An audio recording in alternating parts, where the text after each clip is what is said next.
Hi, this is Dr. Paul with Carnegie Care TV, and we're talking with Dr. Papia, and we answer the most common automobile accident questions, medical and legal.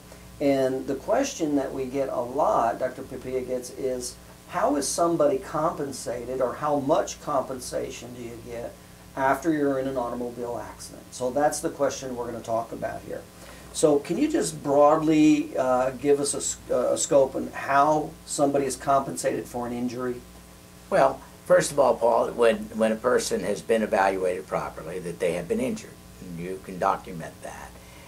And the individual, let's say, has been given the proper care in physical medicine, whether it be the different physical therapies, rehabbing, whatever, bracing, whatever is done during the period of time to properly treat till that person can reach a good point of recovery, all right?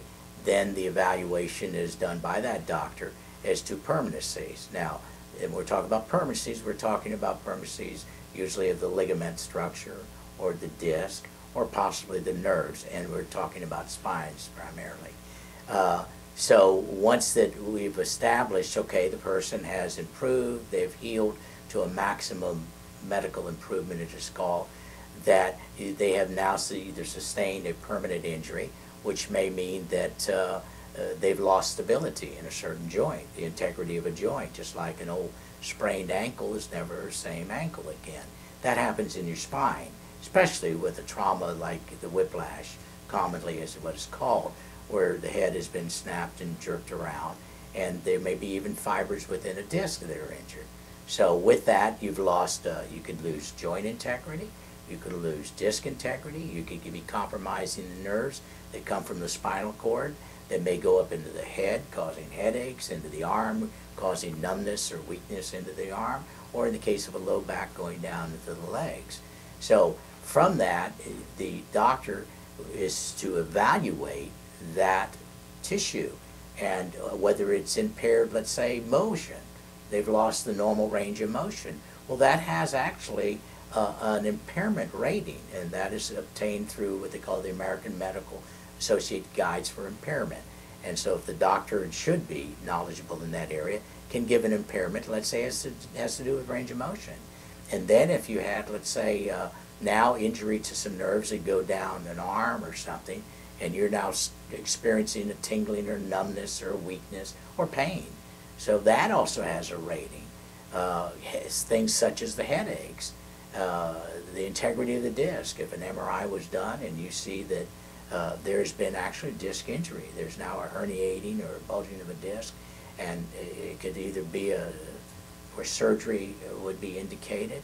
So all of those build up to coming up with the percentage of impairment or injury and the extent of that injury to, that you suffered from the accident. Mm-hmm. Let's walk through specifically. So essentially what happens is you as the doctor will do the initial examination and measure the damage. Absolutely. First. Yes. Then after treatment, and obviously the objective is to get all those tissues back to normal, right? Yeah, get them to heal as much as they can. Okay, and so let's say they don't to some degree.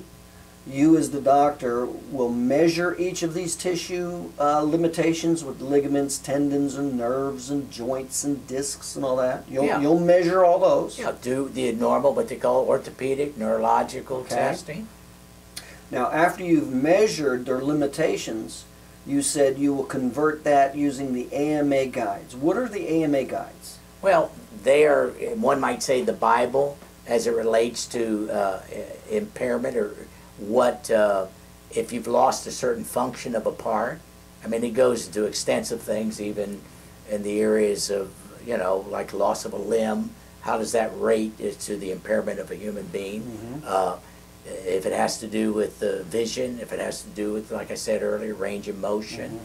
So all of those have a rateable number. And this is put together by I guess you would say, the experts, the researchers, and is accepted as the Bible in courts of law, in the medical field, chiropractic field, any So field. it is the standard. It is the standard. And you don't have to be a medical doctor to use them, do you? No, absolutely not. Okay, so they're just the guides for all healthcare. So a podiatrist could use it? Dentistry even. Dentistry, Right. okay. They're just called the AMA guides. Okay. Right. So essentially, what I'm hearing you say is you have this injury that you've measured through your tests. Right.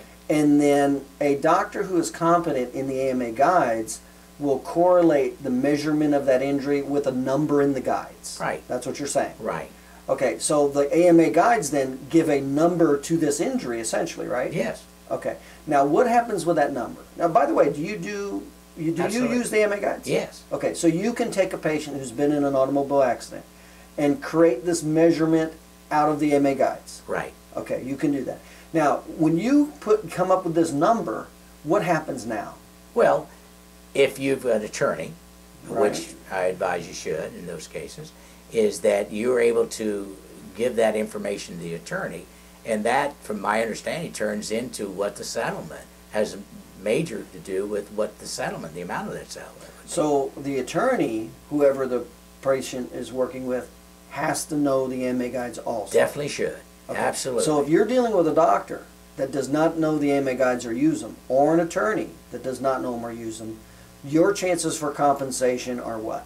It's going to be, you're not going to get the same compensation. Okay. More than likely less. Okay, so you'll get more compensation with a competent doctor that knows how to give ratings to injuries and a competent attorney that knows how to use the AMA guides. Absolutely. Okay.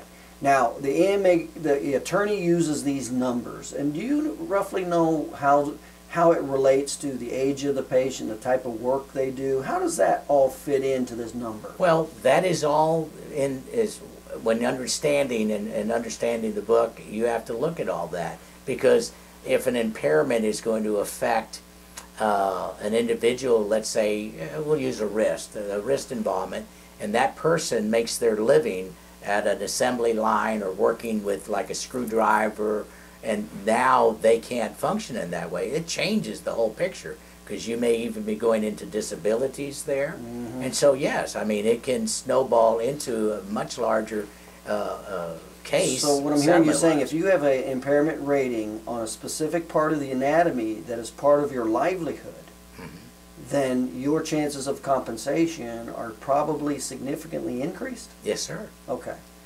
All right. So that would deal with occupation. What about age? How old you are? Well, that's a big factor. We all know that. What is commonly known is that if you injure yourself at 70 years old as compared to 35, that you don't heal as fast. The healing process is different in an older person. And is also, an older person is going to be more susceptible to a worse injury from the same trauma that, let's say, a 35-year-old experienced. Now, how will that relate to compensation? Because, you know, let's use that example you gave us. If it's a 50-year-old that injured themselves, they're not going to have as long of a work injury.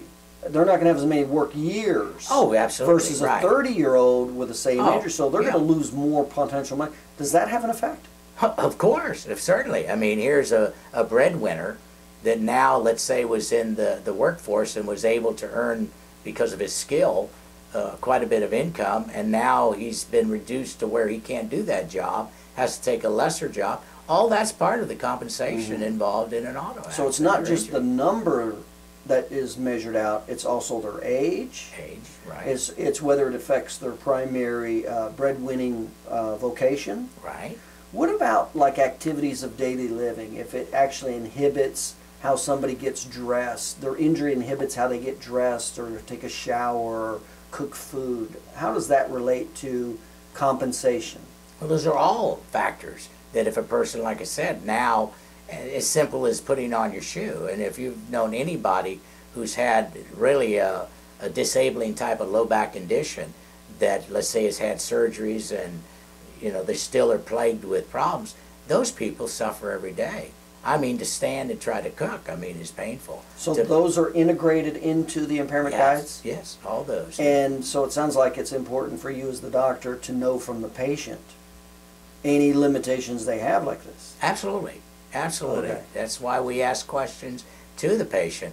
What in your daily activities has been altered or interfered with from your injuries? See, I could easily see how a patient could maybe not be able to tie his shoes or normally be able to tie his shoes because of an injury and not even think twice about telling you, the doctor. Oh, happens all the time.